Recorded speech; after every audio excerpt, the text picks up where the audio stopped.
Throughout history, great literary minds have always had their muses to inspire and propel them toward greatness. Dante had his Beatrice, F. Scott Fitzgerald had his Zelda, and Lewis Carroll had his Alice. And what they all have in common, besides a profound and sometimes unhealthy effect on the writers, is that at the time they were counted amongst the living. This next story is also about a writer's muse, but it's hard to tell which one is which, as you'll see, because only one of them is living, and their collaboration is extremely strange. On a chilly autumn night in 1919, a group of affluent New Yorkers sat in the parlor of an East Side townhouse in the hopes of gaining an audience with a literary savant. Her name was Patience Worth, and she was well known for her flamboyant style and wit. On this night, she would promptly recite two poems, one on the subject of Russia and the other the Red Cross, as well as present a heartfelt tribute to a close acquaintance. These works were both composed and presented in real time, and not memorized or read from paper or tome.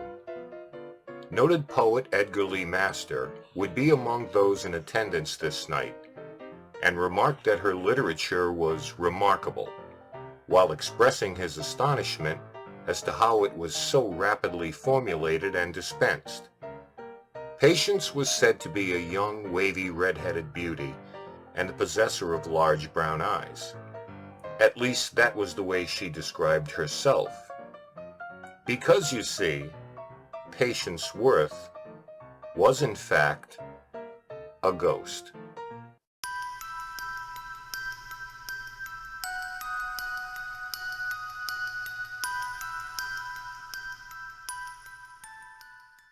Pearl Lenore Pollard was born in 1883 in Mound City, Illinois.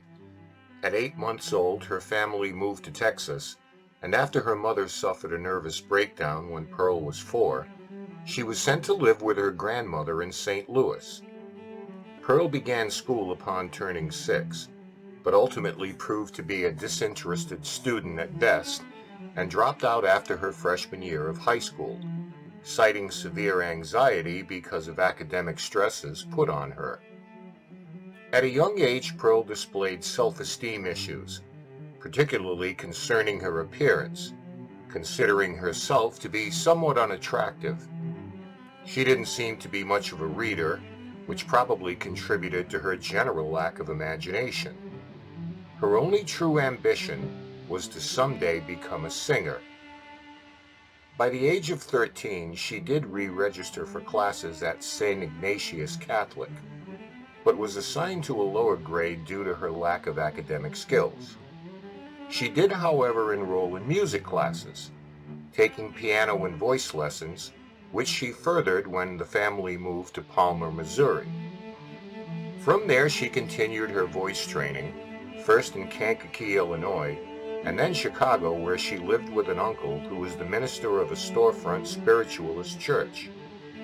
She played piano at ceremonies there, but had no interest in the congregation's attempts at contacting the dead. While in Chicago, she found employment at various music companies, and would remain there during the winter and return home in summer to Missouri, where she taught music out of her home.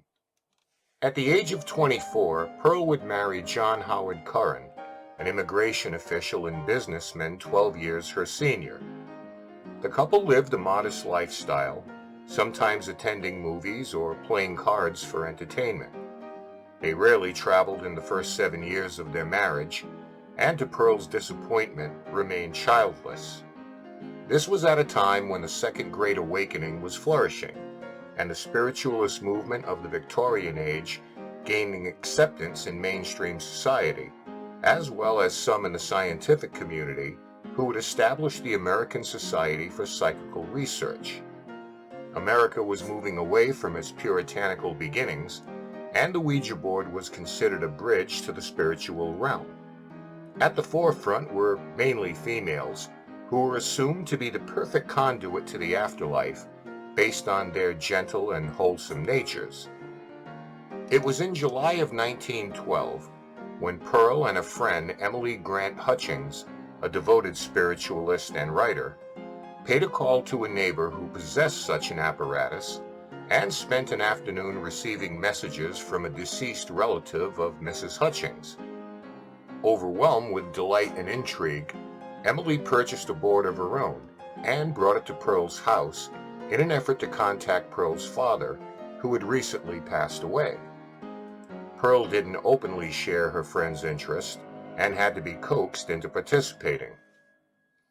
But it was on June 22, 1913, after many nights of experimentation, that a breakthrough occurred when a line of communication seemed to be open with someone identifying themselves as Pat C. But on July 8th, the real excitement began when a woman named Patience Worth came through and introduced herself to the women. She claimed to be an unmarried Englishwoman who had emigrated to Nantucket in the late 1600s and later been killed in an Indian raid. She claimed she'd searched 300 years for an earthly intellect to help her achieve her literary ambitions, and that she had found it, finally, in Pearl, who would become her conduit. The board spelled out in her own words, "Many moons ago I lived, again I come. Patience Worth my name. Wait, I would speak with thee. If thou shalt live, then so shall I. I make my bread at thy hearth. Good friends, let us be merry. The time for work is past. Let the tabby drowse and blink her wisdom to the fire log." Soon Pearl came to receive visions as well as the words of Patience that coursed through her mind. Patience was described as probably about 30 years.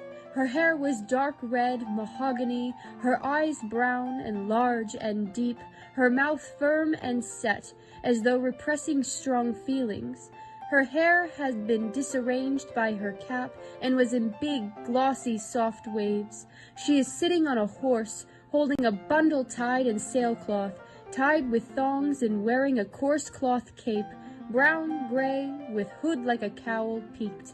The face is in shadow. She is small and her feet are small, with coarse square-toed shoes and gray woolen stockings.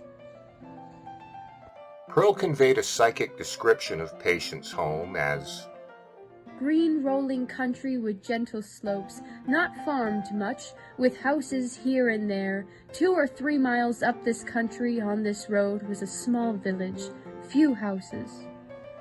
And then of her leaving that place for America on a 3-masted schooner.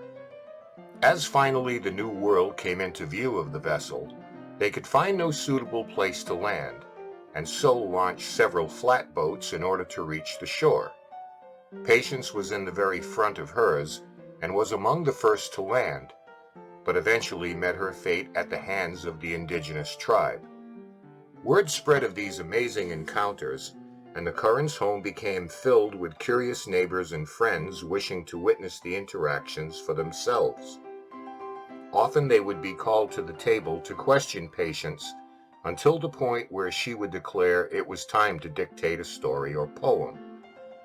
One questioner inquired about the identity of the tribe that took her life, to which Patience, through Pearl, responded, "Would ye with a blade at thy throat seek the clan of thine assassin?" Over time, Pearl began to anticipate what the board was going to spell out, and soon the planchette was no longer needed. She would gesture or facially express emotion when Patience would speak through her, often with visualizations accompanying her words. Pearl described these visions thusly. "I am like a child with a magic picture book. Once I look upon it, all I have to do is to watch its pages open before me and revel in their beauty and variety and novelty. When the poems come, there also appear before my eyes images of each successive symbol, as the words are given me. When the stories come, the scenes become panoramic, with the characters moving and acting their parts, even speaking in converse. The picture is not confined to the point narrated, but takes in everything else within the circle of vision at the time. If the people talk a foreign language, as in the sorry tale, I hear the talk, but over and above is the voice of Patience, either interpreting or giving me the part she wishes to use as story. Patience went on to write a number of novels, including Telka, the aforementioned Sorry Tale, Hope Trueblood, The Pot Upon the Wheel, Samuel Wheaton, An Elizabethan Mask, as well as several short stories and a significant number of poems.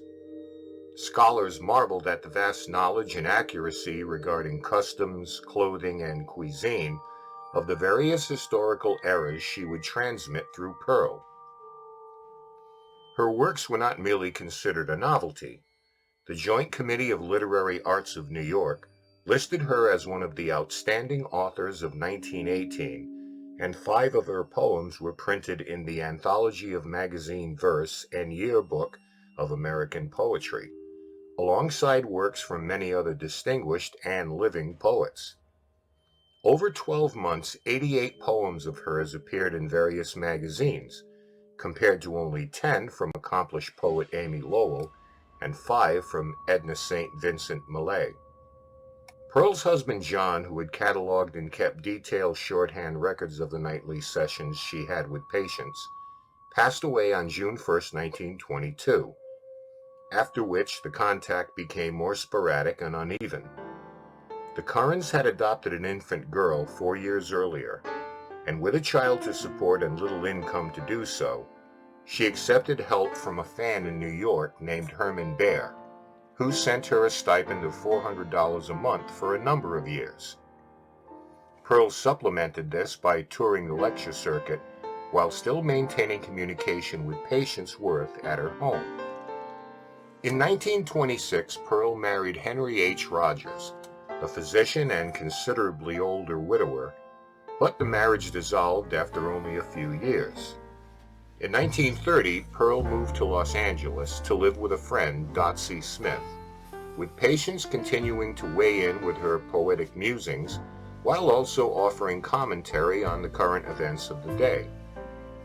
One night while at a party, Pearl renewed acquaintances with a businessman named Robert Wyman, to whom she had been briefly engaged as a teenager in Missouri.